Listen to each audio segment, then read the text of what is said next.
Hello, Teddy. What's that? Little Jimmy stuck down the well?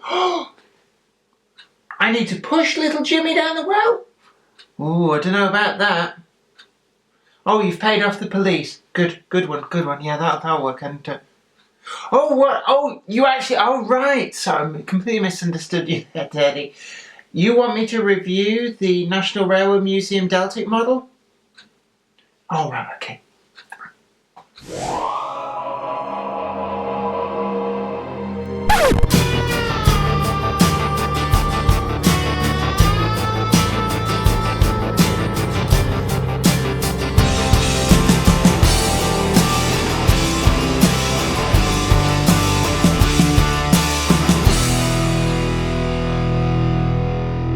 Hey there, welcome along to another video with me, Jenny Kirk, and we're going to be doing another box opening and review today.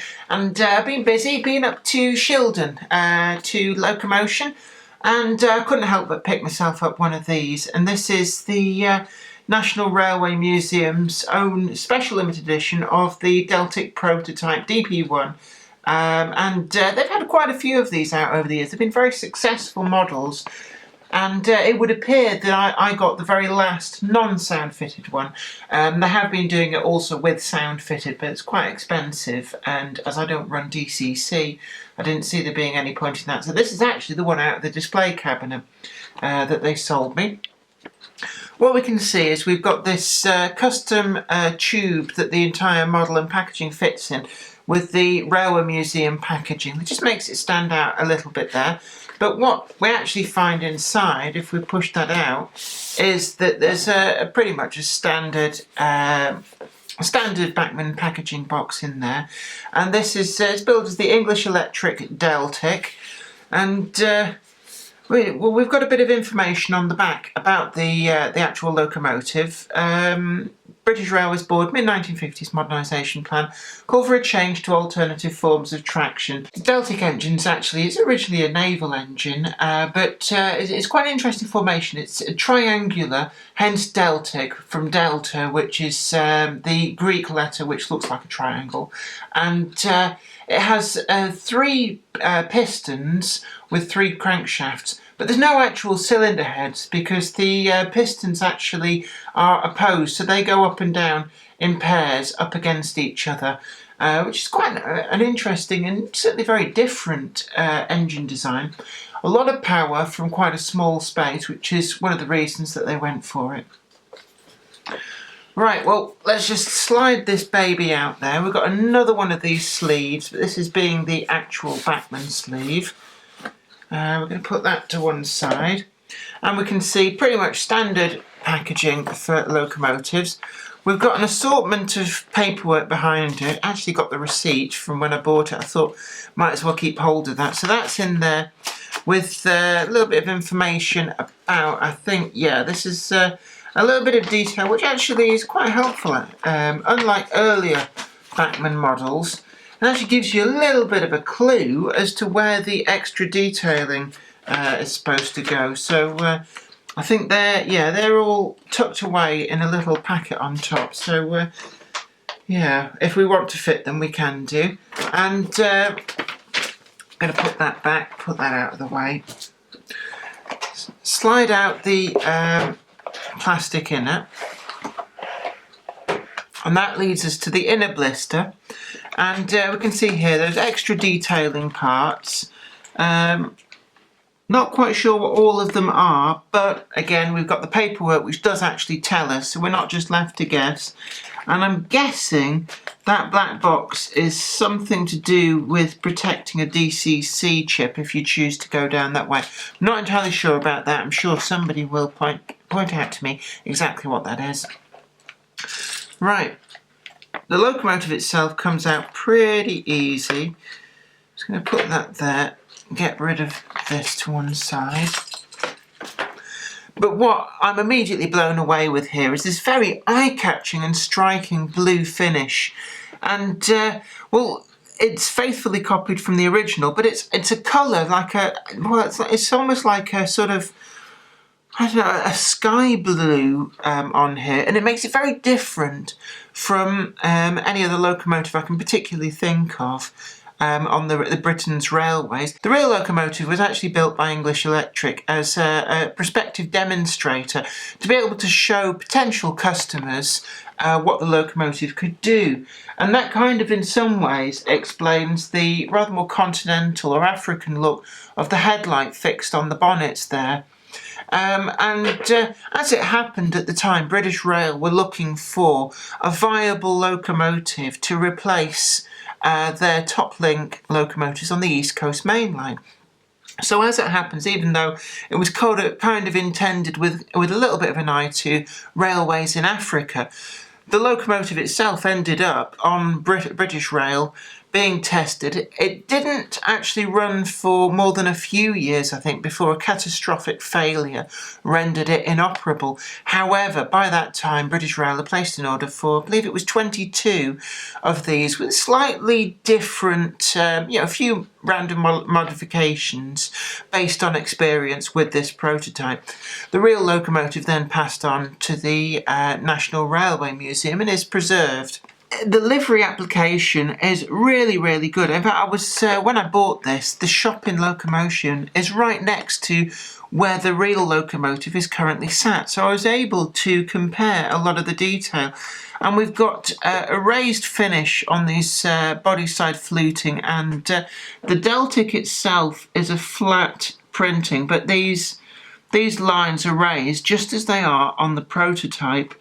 We've got all of these lovely little footrests, which on the real thing, actually, I was very, very impressed with the attention to detail to them.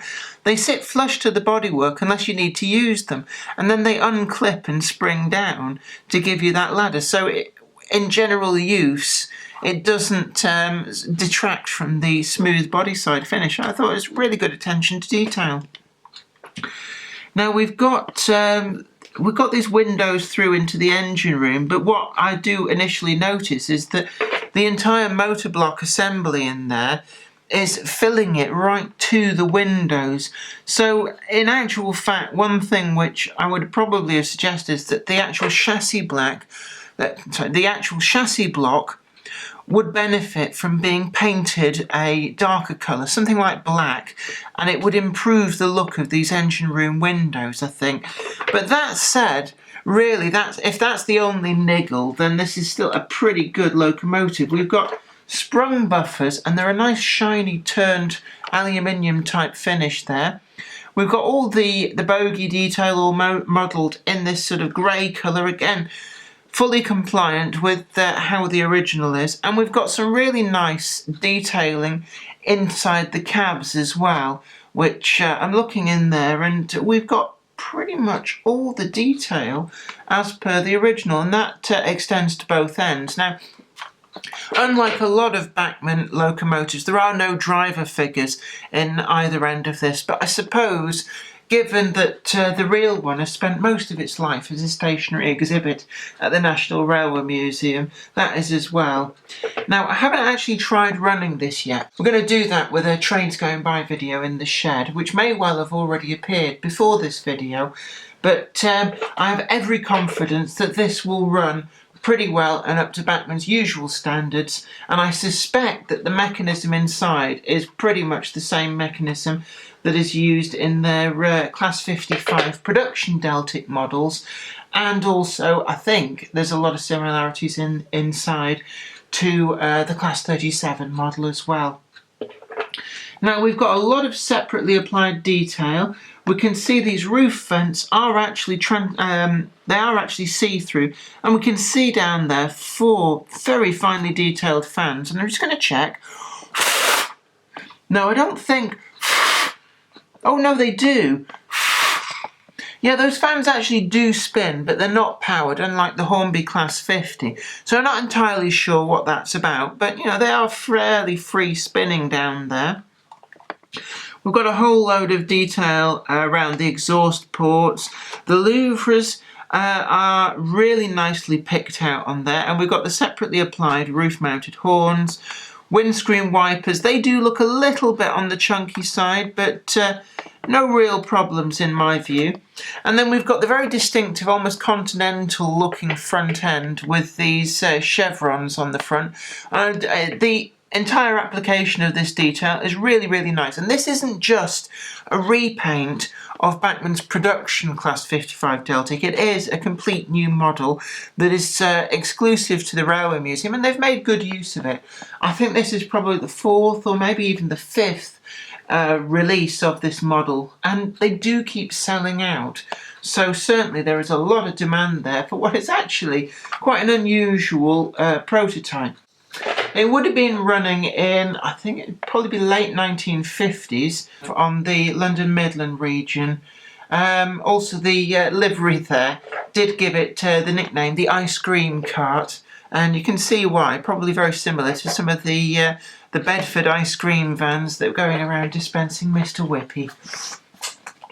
Oh, I really fancy an ice cream now. The real locomotive lasted until 1961 without engine failure. So you're looking at a locomotive that really would have been a blast of modernity compared with the steam locomotives that it was around. And certainly the eye-catching livery, it retained that throughout, was never repainted into British Rail corporate colours. So it's something that adds a very nice splash of colour to a late 1950s, very early 1960s model railway. We're going to be running this out in the shed with an assortment of period coaches. Now, I don't have any of the BR Mark 1s in crimson and cream. I do have some of the other previous coaches like the Hawksworths and the Gresleys in that livery, but what I'm actually going to run it with is an assortment of Mark 1s, and I've got some Western Region liveries, some BR Maroon, and also some Southern Region Green, so we're going to see how that looks with that. Anyway, I hope this has been really informative to you. Don't forget to tickle that like button down there, and also share this video too. And this is me, Jenny Kirk, saying until next time, you take very good care of yourself, and bye for now.